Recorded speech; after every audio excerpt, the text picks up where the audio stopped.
ഈ വർഷത്തിലെ മലയാളത്തിലെ ഏറ്റവും വലിയ വിജയ ചിത്രമായിരുന്നു മഞ്ഞുമ്മൽ ബോയ്സ്. ജാനേമന്നിന് ശേഷം ചിദംബരത്തിൻ്റെ സംവിധാനത്തിൽ യുവതാരനിര ഒന്നിച്ച ചിത്രമാണിത്.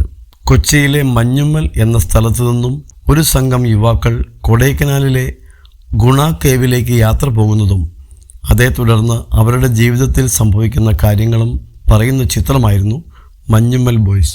സൗബിൻ ഷാഹിർ, ശ്രീനാഥ് ബാസി, ജീൻ പോൾ ലാൽ, ഗണപതി, ബാലു വർഗീസ്, അരുൺ കുര്യൻ, ദീപക് പറമ്പോൽ, ഖാലിദ് റഹ്മാൻ തുടങ്ങിയ യുവ താരനിരയാണ് ഒന്നിച്ചത്. അവർക്ക് പുറമെ നടൻ സലീം കുമാറിൻ്റെ മകൻ ചന്തു സലീം കുമാറും ഒരു പ്രധാന വേഷത്തിൽ എത്തിയിരുന്നു. ചന്തു അടുത്തതായി അഭിനയിക്കുന്നത് ജീൻ പോൾ ലാൽ സംവിധാനം ചെയ്യുന്ന നടികർ എന്ന ചിത്രത്തിലാണ്. ഡ്രൈവിംഗ് ലൈസൻസ് എന്ന ചിത്രത്തിനു ശേഷം ജീൻ ഒരുക്കുന്ന സിനിമയിൽ ടൊവിനോ തോമസ് ആണ് നായകൻ.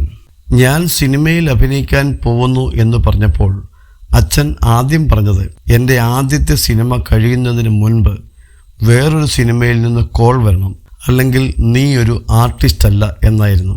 അപ്പോൾ എനിക്കെൻ്റെ അച്ഛൻ്റെ മുമ്പിൽ ആളാവാൻ അവസരം ഒരുക്കിത്തന്ന ആളാണ് ജീൻ പോൾ ചേട്ടൻ. ജീൻ ചേട്ടനോടാണ് എനിക്ക് ഏറ്റവും വലിയ നന്ദി പറയാനുള്ളത്. അവിടെ ഞാൻ തോറ്റില്ല. ജീൻ ചേട്ടൻ എന്നെ പടം കഴിയുന്നതിന് മുമ്പ് തന്നെ വിളിച്ചു, ചന്തു പറയുന്നു.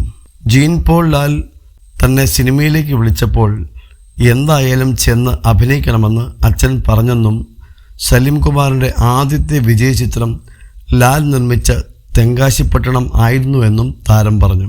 നടികരിൽ നിന്ന് ആദ്യത്തെ കോൾ വന്നപ്പോൾ അച്ഛൻ എന്നോട് പറഞ്ഞത്, ലാലേട്ടൻ്റെ പടമാണ്, നീ എന്തായാലും ചെയ്യണം, ബാക്കിയുള്ളവർ പറയുന്നത് കേൾക്കുകയൊന്നും വേണ്ട എന്നായിരുന്നു. കാരണം അച്ഛൻ്റെ ആദ്യത്തെ ഹിറ്റ് തെങ്കാശിപ്പട്ടണമായിരുന്നു. അത് ലാലങ്കിൾ പ്രൊഡ്യൂസ് ചെയ്ത പടമാണ്.